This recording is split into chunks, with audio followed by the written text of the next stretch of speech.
Shalom. First off, I want to give all praise, honor, and glory unto Yahweh, Bahashem, Yahweh Shai, Baharachakadash. I'm going to give double honors to the apostles, elders, and bishops of GMS who have taught us this word and teach us this word today. And I'm going to give a salutation unto the elect of the nation of Israel. And in this lesson, Slack, it is the brother Yatazagba with the GMS Nebraska camp. And in this lesson, what I want to get into is how we're about to face a pure test of faith, and the times that we're coming into, we're coming into Esau, fulfilling his enterprise of the New World Order. Esau is pushing toward his MOTB. We're seeing his digital system be set up, and this is going to be a test of faith, because what Esau is about to bring in this system is total control. He wants total control over, everything that we do, everywhere that we go, everything that we buy, everything that we watch online, everything. And he wants to make it that we won't have access to these things unless we're locked into his system. Now, we read about this in Revelation chapter 13. When we go to Revelation chapter 13, verse 16, which says, and he calls it all, both small and great, rich and poor, free and bond, to receive a mark in their right hand or in their foreheads, and that no man might buy or sell save he that had the mark, or the name of the beast, or the number of his name. Now, this mark, we understand that that's speaking about the RFID chip. This is the mark of the beast, and it's a sin against Yahweh Bahashem, Yahweh Shai, whom this world ignorantly calls God and Jesus. It's a sin against our power to take this mark. Why? Because what Esau is going to do is that he is, locking down all aspects of our lives and making it to where we won't be able to access them unless we bow the knee to him and receive this mark, unless we worship his image. And what is worshiping the image of the beast? It's, succumbing to the way Esau wants us to live, believing what he wants us to believe that's contrary to how Yahweh Bahashem, Yahweh Shai wants us to walk. Those of us who believe in this truth, those of us who worship Yahweh Bahashem, Yahweh Shai, we are an enemy to Esau. Why? Because, Esau is against righteousness. The way that Esau pushes, all the ideas that he pushed, this democracy, his science, his religions, LGBTQ plus, all these different things, his philosophies and the way of life he pushes, he wants people to believe in that and not believe in the way that Yahweh Bahashem, Yahweh Shai wants us to believe and walk and carry ourselves according to the scriptures. And in this life that we're coming into with this New World Order,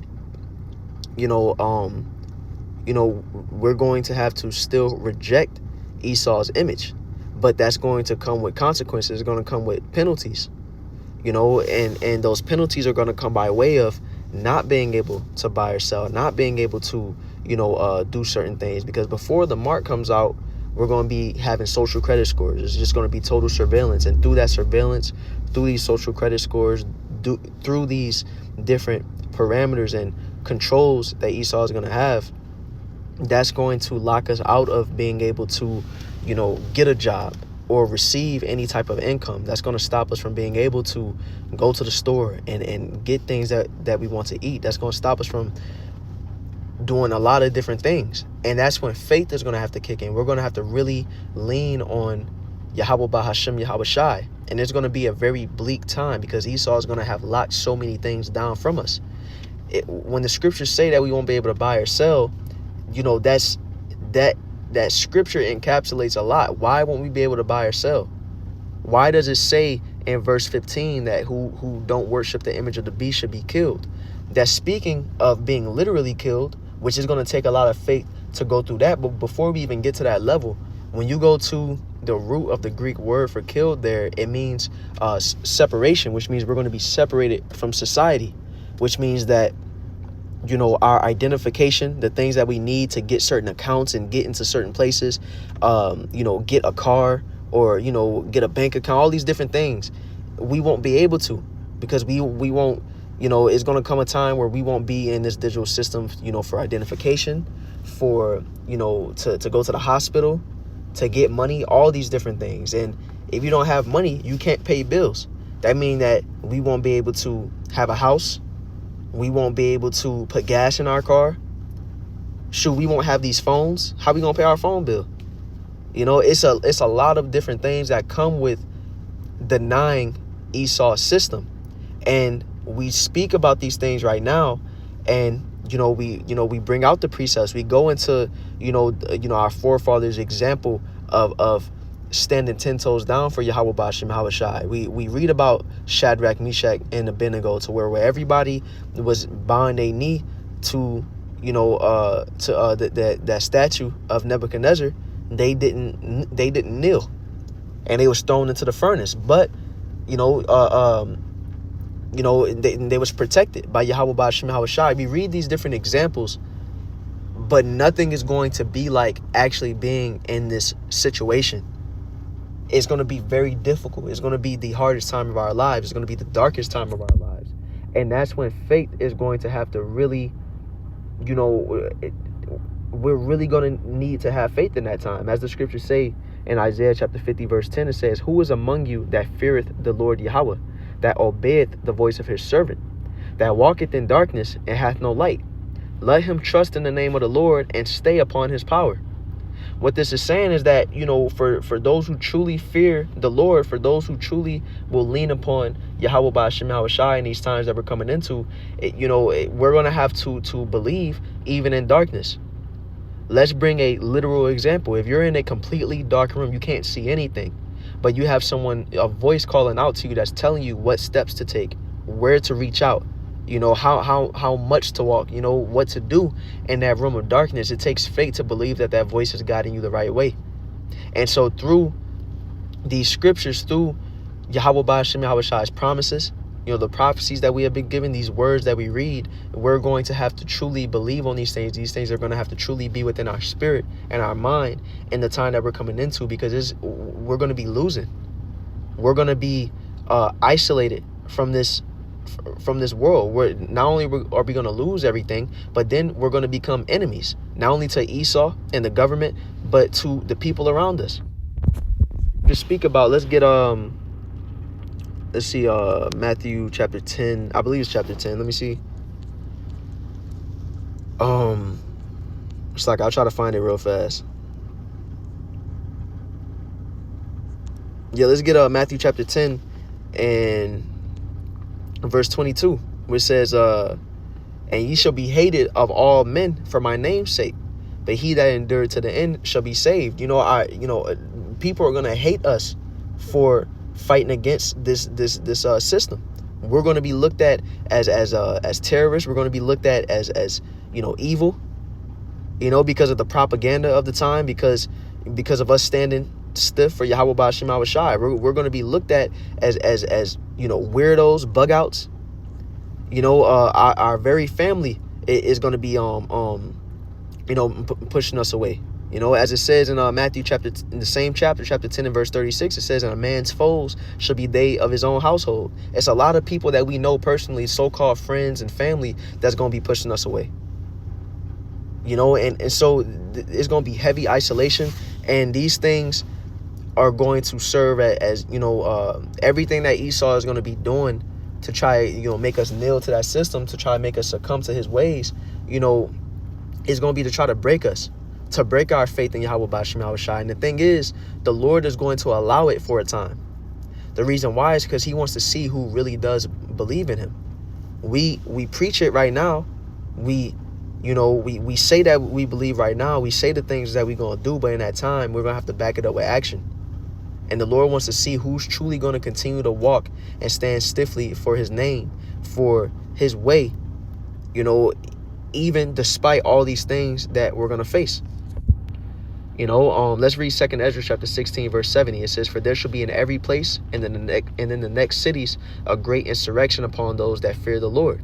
They should be like madmen, sparing none, but still spoiling and destroying those that fear the Lord." We're coming into a time to where, for preaching this word, for believing what we believe, for professing the name of Yahweh and Yahushai, we're going to be snatched up. The scriptures prophesy about those that fear the Lord facing imprisonments, facing death. We read about, with those who fear the Lord, being beheaded in the scriptures. In 2 Ezra 16:72, it says, "For they shall waste and take away their goods and cast them out of their houses." That's us losing all of the physical things, that we have, that has provided us some sort of security and safety in this time. That's us losing our houses. That's us, losing these things that in this carnal life we have become accustomed to and we have become, comfortable to. Now, something that, the elder of this camp, the elder brother Rahib, he always says, we won't be able to just turn on faith like a switch in that day. This is something that we have to practice in this time. We have to put forth our faith in this time because like I titled the lesson, this is a pure test of faith. And when you have a test, it's not like you just come straight into the class and then, you just get a test first day. No, you learn and you go through, your unit of learning all the things you need to learn. And then at the end, that's when you take your test, and it's based off of all the things that you learn. It's based off all the things you study. It's based off all the things you practiced. And then all of that, you get that final exam. You get put to the test to see, how much did you invest? How much time? How much, focus? How much did you put into that class? Well, in this time, we about to see who really invested and gathered their oil in this time. The scriptures say wisdom and knowledge shall be the stability of thy times. The fear of the Lord is his treasure. Well, right now is the time to fear the Lord. Right now is the time to, not only gain the wisdom and knowledge of these scriptures, but live in the wisdom and knowledge of these scriptures. Because it's knowing these words, it's these words being within us and these prophecies that, knowing that even though Esau is going to bring all these things, he's still going to lose. He's still going to get brought down low. And knowing that even though we're going to go through all these things, that there's a victory that awaits us at the end of it. It's abiding within these words and living in the light of Yahweh Ba'ashem Yahushai. That is what is going to get us through. But we have to do that right now. It's not like we can just turn that on. And so it takes feeding into the spirit and not feeding into the flesh. Something that the Apostle Tahar often says. He says that, in that day, once people miss a couple meals, they going to change their mind about this thing. And we got to think about that because we're not going to be able to eat, at times. And then we got to have faith in the scriptures because the scriptures also say that the Lord will feed his servants.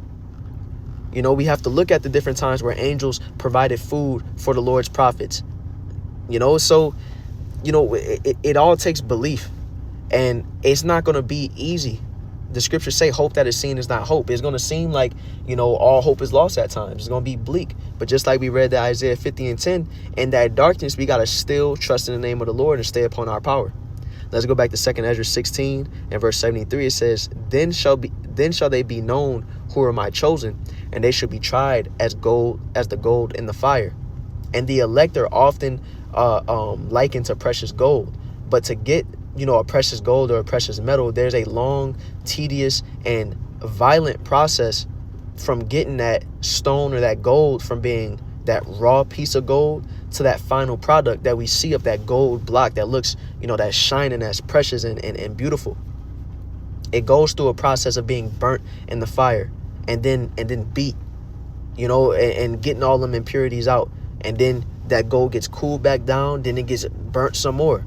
And then they beat it some more with a hammer and do all type of things to the gold to where that final product, you just see it for what it is. And that's how it's going to be when we get our new bodies, when we attain salvation. The process to get to that point, it's going to take a lot. Just like being tried as that gold in the fire, So I want to grab one more precept,